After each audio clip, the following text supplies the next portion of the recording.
3천만 원을 줬다는 성완종 전 회장과 돈을 받지 않았다며 자신의 결박을 주장하기 위해서 목숨까지 내건 이완구 국무총리. 그런데 오늘은 조금 더 구체적인 정황이 나왔습니다. 성 전 회장의 측근이 경향신문과의 인터뷰를 통해서 3천만 원을 언제, 어디서, 어떻게 전달했는지를 공개한 건데요. 그 내용을 보면 이렇습니다. 화면 보시죠. 네, 성 전 회장의 일정표에 4월 4일, 2013년이겠죠? 2013년 4월 4일 오후 4시 30분 부여 방문으로 돼 있는데 그보다는 앞서 오후 4시 조금 넘어서 선거사무소에 도착했다. 이런 내용이 있고요. 또 성 전 회장은 1시간 넘게 선거사무소에 들러서 이 총리를 만났고 2시간 정도 부여에 머물다 해지기 전에 떠났다. 또 다른 화면 보겠습니다. 성 전 회장이 서울에서 타고 간 승용차에 비타 500박스가 하나 있었다.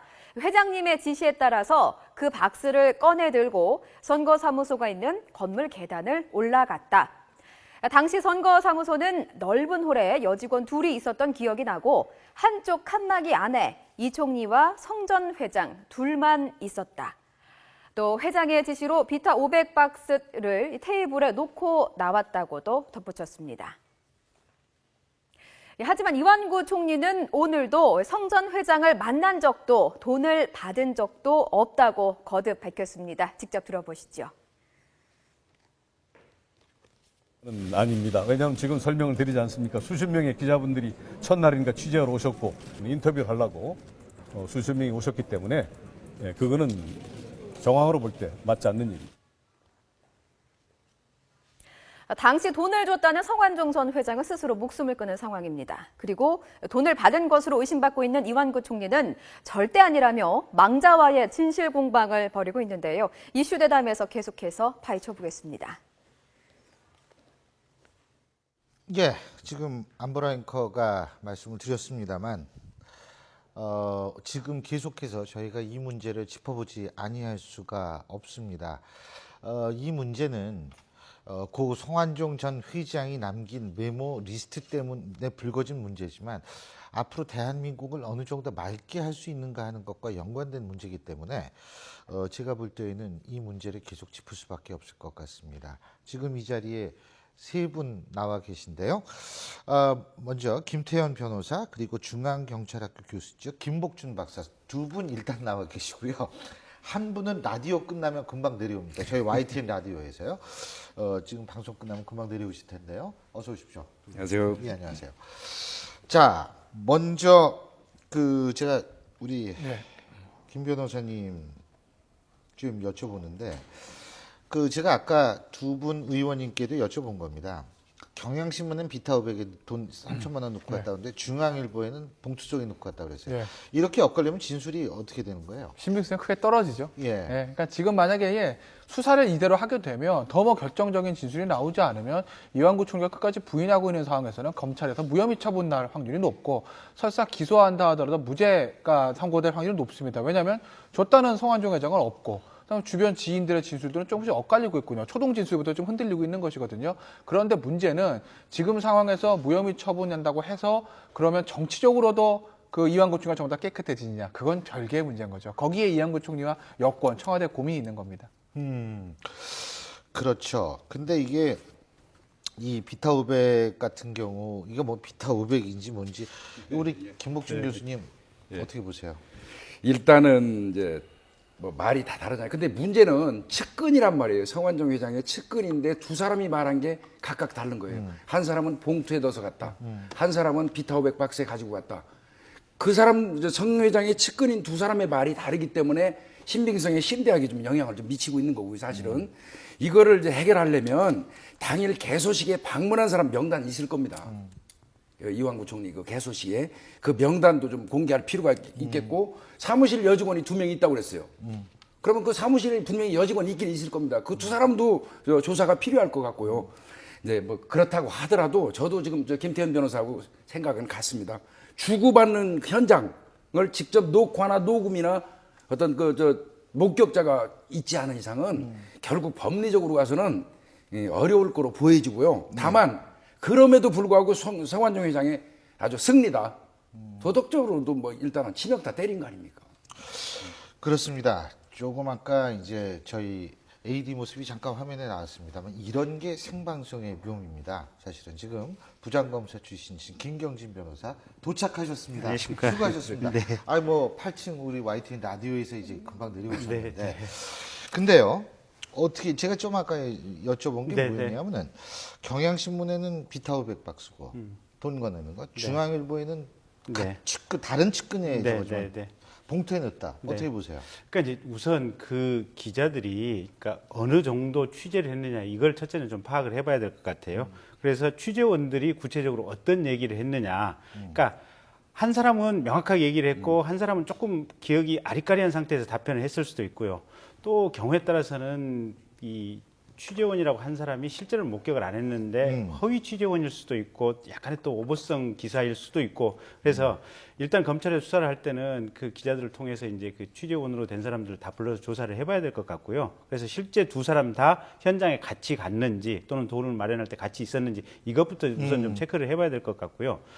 그 다음에 중요한 것 중에 하나가 사실은 거짓말 탐지기를 해보는 것도 한 방법입니다. 그러니까 이게 근데 그게 증거로서의 효력은 없잖아요. 법적으로 증거로서 효력은 없지만 예. 우리 김복준 교수님 계시지만 실제 수사기관에서는 거짓말 탐지기가 찾아내는 진실성이 98% 이상 된다고 믿고 있거든요. 그래요? 예, 그렇습니다. 그 기계는 정확합니다. 다만 이게 대법원에서 거짓말 탐지기의 증거 능력을 인정을 안 하는 것은 뭐냐면 이 증거 능력을 받아들였을 경우에 재판을 판사가 하는 것이 아니고 거짓말 탐지기가 재판을 하는 이런 결과가 되기 때문에 실질적으로 그런 효과를 끼치기 때문에 거짓말 탐지기의 증거 능력을 이제 이렇게 법적으로는 아주 제한적으로 인정을 하는데 그럼 억울한 사람은 거짓말 탐지기 하자 그러면 될 거 아니에요? 그렇습니다. 그래서 실제로 그 현장에서 목격했던 사람, 그다음에 지금 이게 근데 문제는 이제 현직 총리 내지는 총리 출신을 돈 받은 뇌물 사건과 관련해서 거짓말 탐지기를 태운다라고 하는 것이 과연 어떻게 보면 이 사람에 대한 그렇죠. 품격과 그렇죠. 이런 거에 네, 대해서 그런 게 이제 있죠, 적절한가 이제 이런 문제가 하나 있기는 했는데, 근데 다만 이런 건 생각해 볼 수 있어요. 아, 본인이 억울하면 네. 진짜 풀고 내가 하겠다 이렇게 할 네. 수도 있는 거죠. 국정원 직원들 같은 경우 조금 어떤 이제 훈련을 받는다. 훈련도 있고 예. 또는 경우에 따라서는 이게 이제 정보를 사실 이게 주고받고 사는 거 아니겠습니까? 정보 교환을 사실은 적성국 스파이들하고 이렇게 많이 하는데 그 과정에서 상대방 쪽으로 조금 넘어가는 경우들이 있어요. 보면 이중 스파이가 되는. 그래서 그런 여부를 좀 탐색하기 위해서 국정원 직원들 주기적으로 거짓말 탐지기를 이렇게 태운다고 얘기를 하거든요. 그러니까 굳이 못할 것도 없습니다. 근데 이게 사실은 일응의 어떤 심증 형성의 방법으로 가능한 부분이고요. 그러니까 거짓말 탐지기 하기 이전에 물론 이제 아까 두 분 말씀하신 대로 세부적인 상황을 구체적으로 조사해서 누구 말이 진실일까를 판단하는 것이 가장 우선되는 작업인데 애매모호할 때는 거짓말 탐지기 태우는 방법도 있습니다. 근데 거탐이요. 네. 저 변호사님 거탐이 양성, 음성, 그다음에 이제 불능이 나오는데요. 네. 불능도 저 음성으로 해버리거든요. 그 부류를 하는데 사실은 거짓말 탐지기가 명확하게 그게 음성이면 거짓말을 안 하는 거죠. 네, 그렇죠. 양성이면 거짓말 하는 거짓말 거고. 하는 거고 네, 그다음에 불능이 있어요. 어. 거짓말도 아닌 것 같고 진실도 아닌 것 같고 그런 경우에 이제 불능인데 불능인 경우는 거짓말 안 한 걸로 쳐줍니다. 예, 이제 그 세 가지 분류가 있는데 거짓말 탐지기가 완벽하려면 신병 확보가 확실히 돼야 돼요. 그 전날 술을 많이 먹는다거나 감기약을 많이 복용한다거나 정신이 잠을 못 몽롱한 자거나 상태면 안 되는 아니면 거죠. 본인이 무슨 어떤 그 다른 짓을 하면 그 불능 상태가 올 수가 있거든요. 그래서 이제 우리나라에서는 거짓말 탐지기 해가지고 이렇게 처리하는 거는 상당히 좀 조심스럽죠. 신병 예. 확보. 자, 알겠습니다. 근데 일단은 그 지금 김용진 변호사께서도 말씀하시고 김 박사님도 말씀하시고 우리 김태현 변호사도 말씀하신 게 이 진술의 신뢰성에 문제가 될 수가 있다라는 세 분의 공통적인 의견이신데 그건 왜냐하면 말이 갈리기 때문에 그래요. 자, 여쭤보겠습니다. 특정 한 사람이 말이 자꾸 바뀌는 건 어떻게 보십니까? 아, 그것도 이완구 총리 같은 경우에는 지금 대선 유서 참여 안 했다. 뭐 이거 말이 바뀌어요. 이건 또 어떻게 보세요? 제가 아까 법적으로는 무혐의 처분이 날 텐데 정치적으로는 그렇지 않은 거라고 말씀드렸거든요. 바로 이 부분이거든요. 이완구 총리 말이 자꾸 바뀝니다. 지금 성완종 회장 쪽에서는 말이 나올 수 있는 게 없죠. 성완종 회장 죽었으니까. 그 이완구 총리가 그런 사실 일관성 있게 얘기를 해줘야 되는 말이 계속 바뀌거든요. 물론 돈 받은 부분에 대해서는 안 받았다라고 계속 얘기하고 목숨같이 내놓겠다라고 하지만 국회에서 나왔던 그 밖의 얘기들, 뭐 대선 유죄 과정이라든지 난 휴대폰이 몇 개 있는다든지 아니면 그 성완종 회장을 만난 적이 있다 없다 하는 그런 디테일한 어떻게 보면 굉장히 좀 사소한 것들에 대해서 거짓말을 자꾸 하게 되니까 그러면 국민들 입장에서 봤을 때 거짓말은 뭐 가끔 말이 예, 바뀌는 말이 거죠. 바뀌니까. 그리고 뭐 어쨌든 대선 유세 같은 것도 사실은 거짓말인 게 들통났지 않았습니까? 그렇게 되니까 일반 국민들이 봤을 때 아, 저 이완구 총리 말이 자꾸 바꾸는 게 다 전부 다 거짓말하는 거 아니야 하고 이완구 총리의 모든 진술의 신빙성이 떨어지는 것이거든요.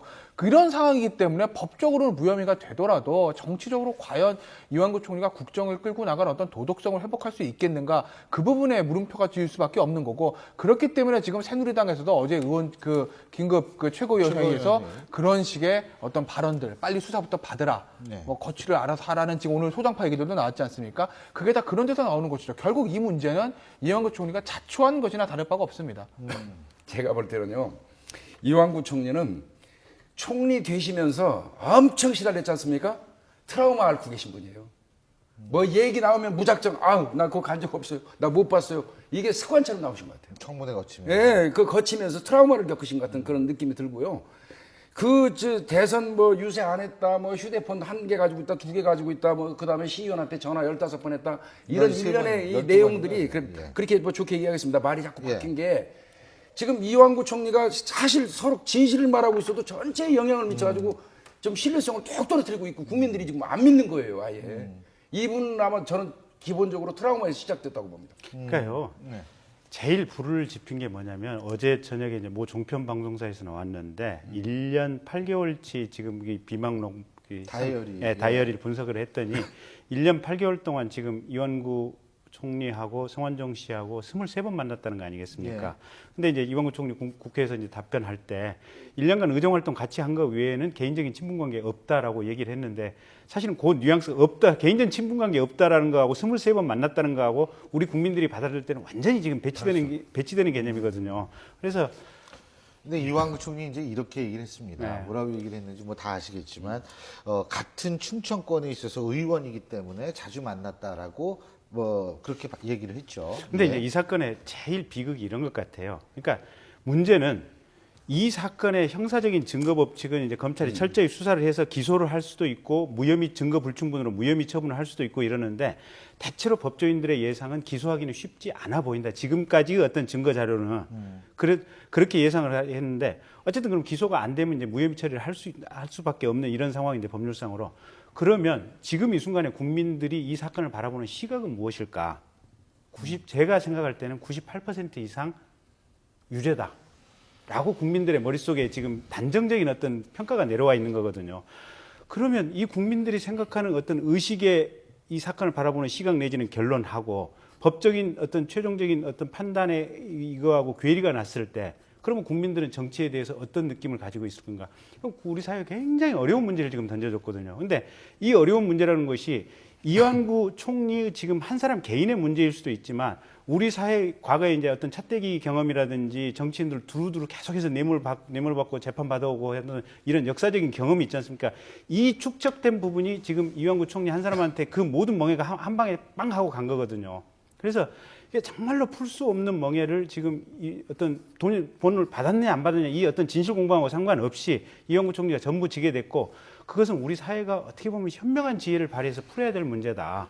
그래서 본인의 억울함하고 상관없이 지금 벌써 새누리당 내부에서는 일단 사퇴를 해야 되는 것이 아니냐라는 얘기가 나오고 있는 것이 그런 점을 좀 고민한 것이 아닌가 싶어요. 지금 법률 수사 전문가 세 분이 무혐의가 나올 가능성이 높다라는 의견은 공통적이신데 자 그럼 제가 묻겠습니다.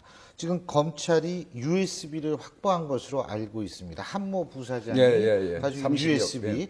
근데 USB에 나온 파일 내용에 따라서 바뀔 수 있는 건 아닌가요? 어떻게 보세요? 가능성은 있죠. 그러니까 지금 우리 뭐 세 사람이 다 얘기한 거 현재까지 나와 있는 거를 그런 그렇죠. 걸 말씀드리고 뭐 정치도 생물뿐만 아니라 특수수사도 생물이지 않습니까? 어떻게 변할지 모르는 것이거든요. 정말 그 USB에서 어떤 중요한 자료들이 나온다. 그걸 뒷받침할 수 있는 측근들의 일관된 진술이 있다. 그리고 예를 들어서 뭐 의원이나 어떤 국무총리한테 돈을 갖다 준 사람이 아주 구체적이고 일관적인 진술이 나온다라고 하게 되면 그러면 기소할 가능성도 있죠. 지금까지 우리가 무혐의 나올 확률 확률이 높다고 한 거 현재까지 드러난 거로 보면 그렇다는 얘기죠. 그러니까 아까 지금 동아일보하고 아니죠. 저기 경향신문하고 지금 중앙일보하고 중앙일보하고 네. 두 군데 그 기사에 나온 지금 목격자의 얘기가 다르다 보니까 얘기가 다른 하는데 목격자죠. 예, 예. 제가 볼 근데 때는. 그 같은 목격자 목격자들을 아니고? 검찰이 소환을 해서 불렀을 때 사실은 한 사람은 나는 추측성 진술을 해서 기자한테 얘기를 해줬다라고 얘기를 하고 한 사람은 나는 정확히 가서 봤고 현장까지 따라갔었다라고 얘기를 하고 실제 그러면 요 이완구 씨 사무실까지 요 정확하게 얘기를 했다고는 이 사람이 현장에 가서 임해서 그런 것을 목격한 것이 또 다른 제3자에 의해서 확인이 된다면 그렇다면 이 사람 얘기는 믿을 수 있는 상황 아니겠습니까? 그렇다고 한다면 그 경우에는 기소할 수 있는 상황이 될 수도 있죠. 그런데요, 이 저 수사에서 너무 구체적이고 정난한 그 진술은 어떤 때는 덜어는 거꾸로 자기 함정에 빠질 수도 있어요. 지금 이분이 진술한 내용을 보면 계단을 따라 올라가고 박스에 넣어가지고 하고 칸막이 갖고 여직원 2명이 있었다 이렇게 죽었다고 아주 구체적으로 진술을 했는데 그러면서 그 내용에 뭐가 나오냐면 충남 도의원 홍모 씨를 만났다고 그랬어요. 그 홍모 씨라는 사람은 두 사람이 있는데 두 사람 다 그 4월 4일 날 16시 40분경에 이 사람들을 성완종 씨 일행을 만난 사람이 없다고 얘기를 했단 말이에요. 지금 또. 예. 그러니까 지금 이게 서로 안 맞거든요. 너무 구체적으로 진술이 되는 게 또 덜어는 또 자기 함정이 돼가지고 자기의 진술이 또 맞아요. 예, 그러니까 부인되는 경우가 있을 수 있어요. 실제로 그래서 뇌물 사건 수사라든지 이런 걸 할 때 아주 영악한 범죄자들은 무슨 얘기를 하냐면요. 언제 뇌물 너 받았냐 이러면 받았다고 자백을 해요. 그러면서 날짜나 시간까지도 명확하게 얘기를 해요. 나 몇 월 며칠 날 어디서 이 뇌물을 받았다.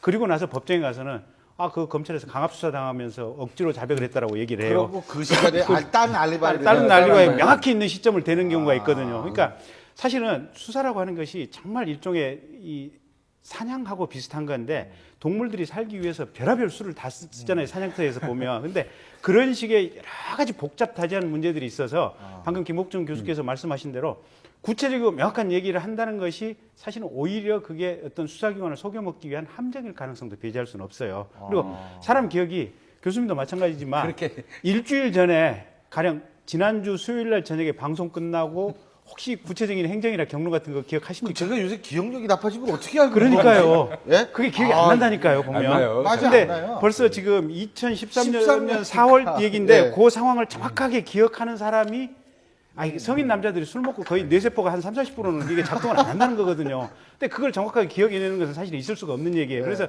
대강 흐릿하게 어렴풋하게 기억을 해내야만 정상이거든요, 보면. 그렇죠. 예. 너무 구체적이면 그게 이제 사실 좀 궁금한 거고. 그리고 이제 또 하나의 관건은 핵심 측근들이 과연 어느 정도 수사에 협조할 것인가. 이 부분도 중요한 수사 결과에 있어서의 그 중요한 부분일 텐데 협조를 할 거라고 보십니까? 할 성완종 전 회장의 핵심 측근. 뭐 할 가능성도 있죠. 일단 아마 여러 측근들 중에 제 개인적으로 가장 중요한 사람은 한 전 부사장이랑 이모 팀장이라는 사람인 것 같아요. 근데 한 전 부사장은 고 성완종 전 회장과 사이가 좀 틀어진 그렇죠. 것으로 알고 예. 있죠. 그러니까 이미 성완종에서 죽기 전에 예. 이미 그 32억 원 현장 전도금이 이제 한 전 부사장 입에서 나온 거고, 그다음에 아까 말씀하신 USB도 한 전 부사장이 가지고 있다라는 건데 그 32억 현장 전도금 나왔을 때 그거의 실체에 대해서 성완종 회장 나는 모르는 돈이다 그랬다는 거 아니겠습니까? 검찰에서. 그리고 어떤 의미에서 보면 한 전 부사장 좀 떠넘기는 듯한 진술을 했고 한 전 부사장 무슨 말씀이세요? 저는 다 만들어서 회장님 보고하고 갖다 드렸는데라고 해서 두 사람 사이가 약간 벌어졌다는 이제 검찰 밖 소식이 들려오고 있는데 아마 그런 것들을 지금 감안하고 한 전 부사장의 USB를 이렇게 제출했던 거를 보면 한 전 부사장 같은 경우에는 굉장히 좀 검찰에서 협조적인 것 같아요. 그러니까 결국은 그 사람은 비자금의 입구입니다. 비자금을 만들어준 사람이니까 이제 중요한 것이고요.